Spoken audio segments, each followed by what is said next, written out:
And finally, the work of a pioneering Victorian photographer will reach a new audience, thousands of miles from our shores. 150 years after they were taken, the rarely seen images captured by Thomas Annan of appalling living conditions in Glasgow go on display in a prestigious American museum. Claire McNeil has the story. A snapshot in time. Thomas Annan's most renowned work is the haunting images of the lanes which weaved through Glasgow's slums.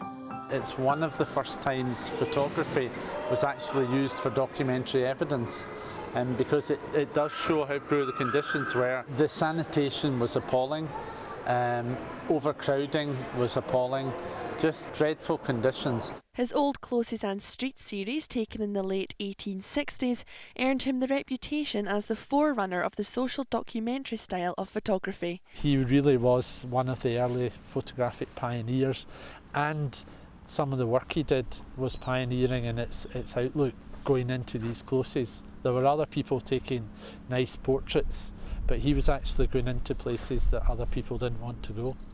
The toll booth steeple here at Glasgow Cross is one of the few remnants we can see today of the photographs in Annan's Old Closes and Streets series. Many of the lanes and buildings around here made up the slums Annan famously photographed, and they were later demolished after his pictures exposed the horrendous living conditions within. His images were also used as evidence in the Glasgow City Improvements Act of 1867, and much of this area was then torn down. As a result, this part of Glasgow is now almost unrecognisable to the one that Annan knew. The Getty Museum in Los Angeles are curating an exhibition of his 30-year career. It's wonderful when an exhibition happens on the other side of the world, because so often we pay attention to our own history when, well, this is not quite Hollywood, but it's practically Hollywood, isn't it?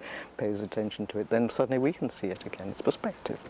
The exhibition will run until the 13th of August, giving people a glimpse into a time when an old way of life was being phased out and the new was bustling in. Claire McNeil, STV News, Glasgow.